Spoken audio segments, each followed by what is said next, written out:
Saudara Menko Bidang Perekonomian Airlangga Hartarto menegaskan Indonesia terbuka terhadap kerjasama sistem pembayaran digital KRIS dan GPN untuk operator luar negeri. Airlangga Hartarto menekankan komitmen Indonesia menciptakan kesempatan yang setara bagi semua operator dengan tujuan menjaga kepentingan nasional dan mendorong sistem pembayaran yang lebih inklusif dan terbuka. QRIS itu atau gateway nasional, Indonesia sebetulnya terbuka untuk para operator luar negeri termasuk master ataupun visa. Untuk di sektor kredit card itu tidak ada perubahan, kemudian yang untuk sektor gateway ini mereka terbuka untuk masuk di dalam front end maupun berpartisipasi, dan itu level playing field dengan yang lain. Jadi ini sebetulnya masalahnya hanya penjelasan. Meski KRIS diprotes Amerika Serikat, Bank Indonesia terus memperluas jangkauan layanan pembayaran ini ke lintas negara. Dalam waktu dekat, transaksi menggunakan KRIS dapat dilakukan di Jepang, India, Korea Selatan, Tiongkok, dan Arab Saudi. KRIS saat ini bisa dipakai untuk transaksi di Malaysia, Singapura, dan Thailand. Sepanjang triwulan pertama 2025, KRIS telah dipakai oleh 56,3 juta pengguna dengan volume transaksi mencapai 2,6 miliar dan nilai transaksinya lebih dari 260 triliun rupiah. Sementara pada fasilitas KRIS Tap yang baru 1 bulan berjalan telah dipakai 20,8 juta pengguna dengan nilai transaksi mencapai lebih dari 3 miliar rupiah. Nah, cross bordernya ini juga terus meningkat. Negara mana saja yang saat ini sudah bisa, yaitu Singapura, Malaysia, dan juga Thailand. Dan dalam waktu dekat kita yang sudah antri itu kita akan segera dengan Jepang dan India, Korea Selatan, dan juga nanti mungkin Tiongkok dan Saudi Arabia. Nah, kalau tadi jumlahnya berapa, saya sedikit update ya. Pengguna KRIS untuk triwulan 1 itu jumlahnya sudah mencapai 56,3 juta. Ya, lalu volume transaksinya sudah mencapai 2,6 miliar transaksi, nominalnya itu 262,1 triliun, dan merchant yang kebanyakan UMKM itu sudah mencapai 38,1 juta. Sebelumnya, saudara, dalam dokumen National Trade Estimate Report on Foreign Trade Barriers 2025 yang terbit pada 31 Maret 2025, Perwakilan Dagang Amerika Serikat atau USTR menyoroti aturan Bank Indonesia. Salah satu yang jadi masalah adalah sistem gerbang pembayaran nasional atau GPN yang mewajibkan semua transaksi debit dan kredit retail domestik diproses melalui lembaga switching GPN yang berlokasi di Indonesia dan memiliki izin Bank Indonesia. USTR juga menyoroti aturan pembatasan kepemilikan asing sebesar 20% pada perusahaan yang ingin mengantongi izin switching untuk berpartisipasi dalam GPN. Selain GPN, USTR juga mengkritik aturan Bank Indonesia yang menetapkan KRIS untuk semua pembayaran yang menggunakan kode KRIS di Indonesia. Kata USTR, perusahaan Amerika Serikat termasuk penyedia pembayaran dan perbankan kekhawatiran karena tidak dilibatkan dalam proses penyusunan sistem. Berdasarkan data Bank Indonesia dan Asosiasi Sistem Pembayaran Indonesia yang diolah Litbang Kompas, tren penggunaan KRIS terus naik, saudara. Tercatat pada tahun 2020 jumlah merchant yang masih ini berada di 5,8 juta. Tahun 2021 naik lebih dari 2 kali lipat menjadi 14,8 juta merchant. Lalu di tahun 2022 kembali melonjak menjadi 22,7 juta merchant. Dan tahun 2023 kembali naik menjadi 24,9 juta merchant. Tren volume transaksi menggunakan KRIS di Indonesia juga tercatat terus naik. Tahun 2020 volume transaksi KRIS berada di angka 124,11 juta dengan nominal transaksi sebesar 8,21 triliun rupiah. Tahun 2021 volume transaksi KRIS naik menjadi 347 juta dengan nominal transaksi sebesar 27 triliun rupiah. Dan untuk pertama kali tahun 2022 volume transaksi KRIS tembus rekor baru sejarah ke 1 miliar dengan nominal transaksi sebesar 99 triliun rupiah. Tahun 2023, volume transaksi KRIS naik signifikan dan tembus 2,14 miliar dengan nominal transaksi sebesar 226 triliun rupiah. Dan di tahun 2024, saudara, angka volume transaksi KRIS kembali melesat ke 6,24 miliar dengan nominal transaksi mencapai 659 triliun rupiah. Quick Response Code Indonesian Standard atau KRIS lahir dari kebutuhan mendesak Indonesia memperluas akses layanan keuangan ke masyarakat, khususnya UMKM. KRIS juga upaya Bank Indonesia memerangi peredaran uang palsu dan tindak kejahatan. Lalu apa kata pedagang soal KRIS? Berikut selengkapnya, saudara. Kurang lebih setahun lah. Manfaatnya apa aja sih kalau pakai KRIS ini? Manfaatnya ya anaknya nggak kembali lebih cepat gitu. 3 bulanan lah, ke 3 bulan. Ya. Baru ya? Iya, baru-baru kemarin lah. Oh, tapi manfaatnya apa sih kalau pakai KRIS ini? Ya kadang kan orang nggak bawa nggak bawa uang cash. Jadi pakai apa itu namanya KRIS itulah biar soalnya banyak yang gagal kalau nggak pakai KRIS gitu. Jadi pakai KRIS lah biar agak ini simple gitu, cepet lah. Timbang kayak cash kadang orang nggak bawa duit cash jadi simple lebih mudah lah gitu. Mudah aja. Jadi kalau yang dia nggak bawa cash dia lebih mudah, terus sama kita nggak perlu cari-cari kembalian gitu. Jadi transaksinya juga cepet gitu. Tapi pelanggan banyak yang lebih Pakai KRIS. Pakai KRIS. 1/4 dari uang tunai. Nah, itu kata pedagang soal KRIS. Lalu bagaimana dengan masyarakat? Apakah lebih suka bertransaksi dengan sistem pembayaran tunai atau non-tunai? Pakainya cashless sih. Kenapa tuh Pak? Lebih aman, udah gitu lebih cepat juga untuk pembayaran kan. Kalau biasanya Bapak menggunakan KRIS gitu ya, ini untuk pembayaran apa aja Pak? Beli apa aja? Untuk belanja makanan atau belanja kayak perlengkapan anak sekolah juga kadang gitu. Saya sih dua-duanya sih, cuman kalau akhir-akhir ini sering cashless sih. Apa tuh Bu alasannya? Sekarang kan udah banyak ya di mana-mana itu ya. Terus ke ATM kadang-kadang suka maintenance gitu kan. Ya udah gitu kan pas ya Ya udah kemana-mana lebih enak gitu, pakai HP aja udah cukup gitu. Prefer cashless sih, karena lebih praktis, lebih hemat juga. Kalau cash kan kita harus ngambil dulu ya di ATM, jadi lebih agak buang waktu aja sih. Tergantung kita belinya apa. Kalau misalkan adanya cashless, KRIS gitu kita bayar pakai KRIS. KRIS dan GPN jadi sasaran kritik Amerika Serikat untuk menekan Indonesia. Lalu mengapa standar pembayaran digital lokal ini begitu menarik perhatian pemerintah Donald Trump hingga dianggap menghambat hubungan dagang dua negara? Kompas Bisnis bertanya langsung ke ekonom Universitas Indonesia, Profesor Telisa Aulia Valianti. Selamat pagi Prof. Telisa, apa kabar? Ya, selamat pagi Mbak Arsy dan pemirsa Kompas TV. Prof, ini kan soal kritik terhadap KRIS dan GPN di laporan estimasi perdagangan nasional 2025 yang dikeluarkan USTR. Ini apakah sebenarnya ada poin-poin yang menjadi kekhawatiran Amerika Serikat? Apa saja kira-kira, Prof? Ya, tentunya seperti kita ketahui bersama ya, mungkin meningkatnya secara pesat transaksi KRIS ini Amerika sangat khawatir dominasi dari Visa dan Mastercard sebagai unggulan dari sistem pembayaran US yang sudah beratus-ratus tahun bisa dikatakan ya sudah sudah mungkin hampir 100 tahun gitu ya berkuasa di dunia ya dalam arti quotes unquotes dominan dari sisi pangsa pasar dalam settlement sistem pembayaran di dunia sehingga Indonesia kan juga sebagai negara besar di Asia ya dengan jumlah penduduk yang sangat besar begitu itu kan berarti akan berkurang ya pendapatan atau share dari perusahaan-perusahaan sistem pembayaran milik Amerika Serikat seperti itu. Jadi ada kekhawatiran bahwa meningkatnya KRIS bahkan dengan adanya KRIS cross border itu mungkin semakin membuat Amerika menjadi semakin gerah ya dalam arti bahwa ini Indonesia sudah memperluas. Jadi sudah bisa melakukan apa yang dilakukan oleh mereka ya sebagai international provider untuk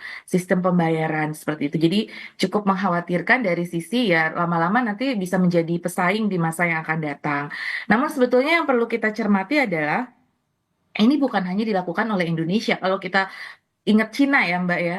Cina itu kan udah punya dari dulu Alipay. Dan Alipay itu juga luar biasa. Jadi sebetulnya bukan hanya Indonesia seharusnya. Artinya kita di dalam negosiasi juga bisa mempertahankan bahwa ini adalah memang tren di berbagai negara Asia yang secara agresif memang karena kebutuhannya tadi untuk digitalisasi layanan keuangan terutama untuk segmen UMKM itu menjadi reason gitu. Karena akses keuangan kita kan masih terbatas. Jadi mungkin kita bisa ini ya berargumen bahwa ini memang untuk kepentingan nasional untuk meningkatkan akses layanan keuangan khususnya di segmen UMKM di mana itu adalah segmen terbesar di dalam masyarakat atau penduduk kita. Seperti itu sih harusnya ya. Ya, sudah mulai gelisah dan gerah ya karena terancam tergeser dengan sistem pembayaran kita. Tapi sebetulnya nih Prof, seberapa signifikan sih KRIS dan GPN ini membatasi peluang bisnis perusahaan pembayaran asing misalnya Visa dan Mastercard?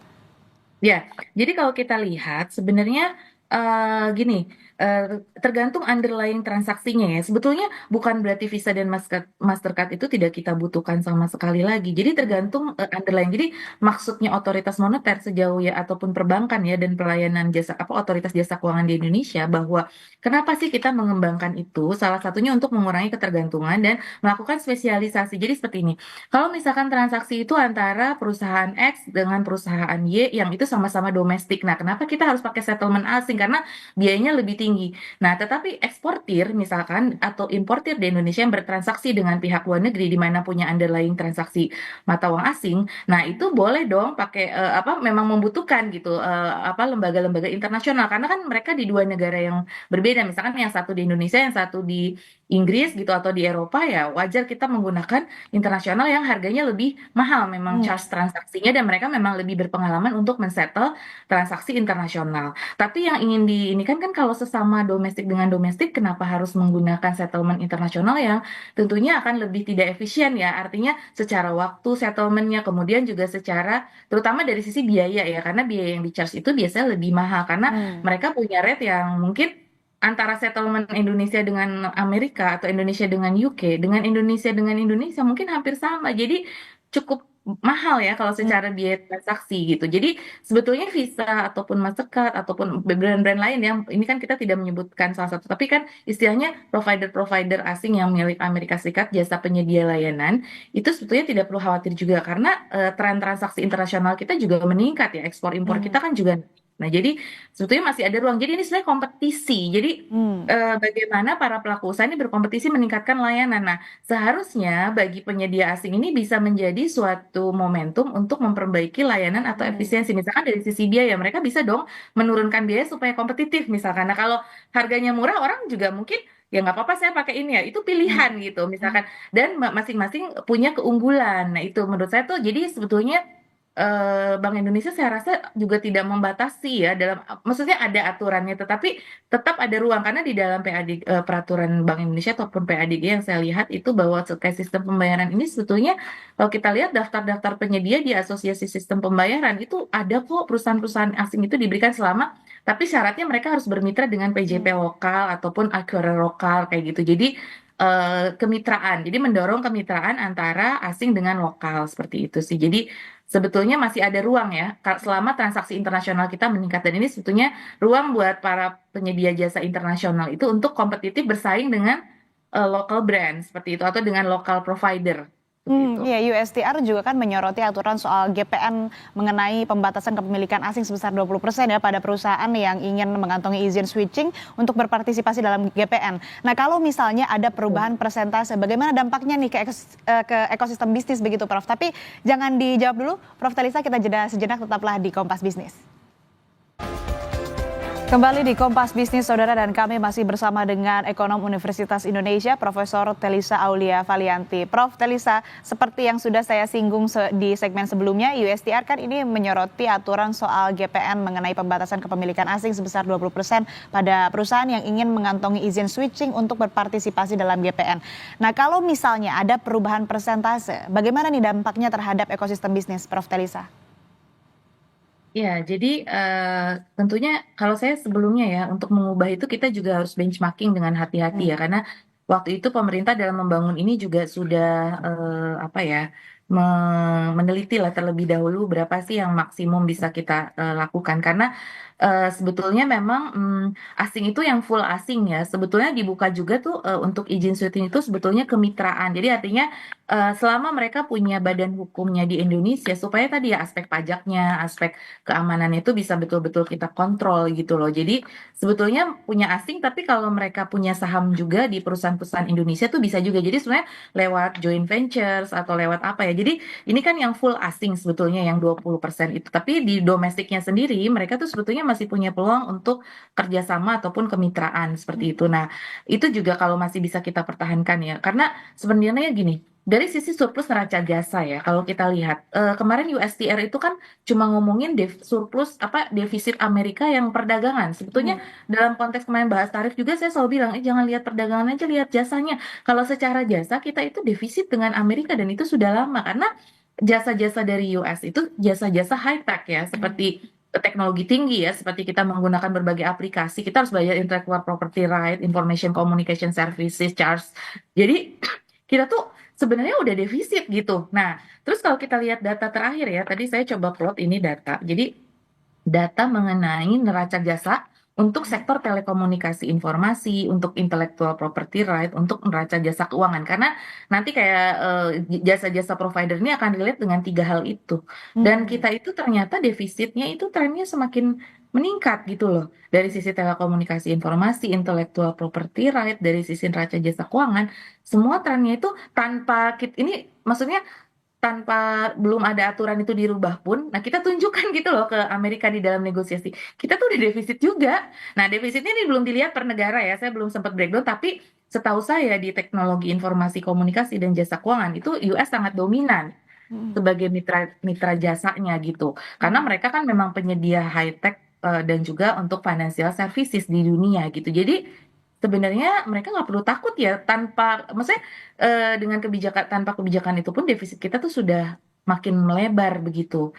Kemarin data terakhir itu di sini sekitar untuk defisit neraca jasa keuangan ya data terakhir 2024 itu kita sekitar 2 miliaran ya 2 miliar USD gitu. Jadi cukup besar gitu 2 miliar USD ini. Jadi dan itu meningkat ya yang sebelumnya itu 1 miliar USD. Jadi ini defisit kita. Nah, nanti dengan kita makin buka ya, ya khawatirnya akan semakin defisit kita semakin melebar. Nanti neraca transaksi berjalan kita ini harus diperhatikan karena neraca transaksi berjalan kita ini kan belakangan ini juga sudah mulai defisit. Nah, itu yang harus kita perhatikan karena nanti akan menggerus devisa. Ya, tapi Prof, kalau katakanlah ada perubahan presentasi tadi, dampaknya secara langsung terhadap ekosistem bisnis di dalam negeri maupun juga global seperti apa? Ya, artinya ini menjadi pemicu ya untuk di dalam ekosistem ini persaingan tadi yang saya sampaikan. Jadi artinya bahwa persaingan antara provider itu tentu akan semakin kencang gitu ya. Karena provider luar negeri kan biasanya punya keunggulan dari sisi permodalan yang besar ya kan, teknologi yang mungkin lebih canggih seperti itu kan. Jadi ya itu tadi persaingan akan semakin ya persaingan in one hand cukup positif secara ekonomi, tapi kalau persaingannya itu juga kurang sehat ya di mana asing ini misalkan lebih dominan dari sisi teknologi dan lain sebagainya, itu juga sedangkan lokal tidak memperbaiki diri. Nah, berarti kan harus ada dukungan kepada layanan penyedia jasa lokal untuk bisa bersaing tadi dan mungkin kita juga mendidik dari sisi konsumennya, bukan mendidik ya, edukasi dan sosialisasi kepada masyarakat. Ini kan nanti banyak pilihan nih provider atau apa. Nah, mungkin dengan kecintaan kita kepada nasional ya provider nasional tuh diutamakan seperti itu. Kalau konsumen bisa memilih ya, misalkan ada provider-provider dan lain sebagainya. Nah, dengan kecintaan nasional kita masyarakat jadi ada gerakan kesadaran bahwa oke, gak apa-apa sih asing masuk, tapi kita misalkan lebih preferensi menggunakan yang lokal provider, misalkan seperti itu. Tapi itu kan di level yang langsung dengan hilir. Nah, nanti di level B2B-nya antara penyedia jasa dengan misalkan Bank Indonesia dengan asosiasi sistem pembayaran itu harus ada suatu mekanisme gimana ya mungkin insentif dan disinsentif atau apa jadi harus ada karena gini di dalam aturan PADG yang saya baca untuk switching aja itu misalkan bahwa harus ada prinsip resiprokal ya jadi artinya bahwa sebenarnya tuh kalau kayak gini-gini ya di jasa itu harus ada prinsip resiprokal. Jadi bukan cuma nih mereka yang bisa mengakses kita gitu loh. Resiprokal itu kita juga harus bisa mengakses pasar Betul. mereka gitu loh. Jadi Baik. harus ada simultaneity. Jadi jangan cuma Amerika mengambil pasar kita, pasar Amerika juga boleh dong kita masuk ke Amerika. Tadi kan udah ada perluasan tuh ke Cina, ke Ya. Arab, Baik, kan, Prof. untuk Jepang gitu. Nah, berarti ke pasar US atau negara maju yang provider dari lembaga-lembaga internasional kita juga bisa, karena prinsip resiprokal tuh harus ada seperti itu. Ya, baik, Fairness-nya ya. yang kami garis bawahi tadi Prof, salah satunya adalah soal keuntungan yang didapatkan oleh konsumen, jadi semakin banyak pilihan begitu ya providernya, dan juga Ya, ini dari sisi persaingan konsumen. provider kan semakin ketat nih Prof. Nah, pemain asing juga peluang masuknya juga lebih ketat. Nah, ini bagaimana terhadap ekosistem bisnis yang sehat yang harusnya disiapkan pemerintah, langkah seperti apa yang harusnya disiapkan? Ya, jadi sebenarnya gini ya, kita tuh ini penuh dengan political internasional juga pintar-pintarnya, karena kita harus membandingkan dengan negara lain. Jadi artinya bahwa kenapa Alipay bisa, Singapura itu juga melakukan SGQR, terus kemudian di Eropa itu ada, di Malaysia namanya Duit Now.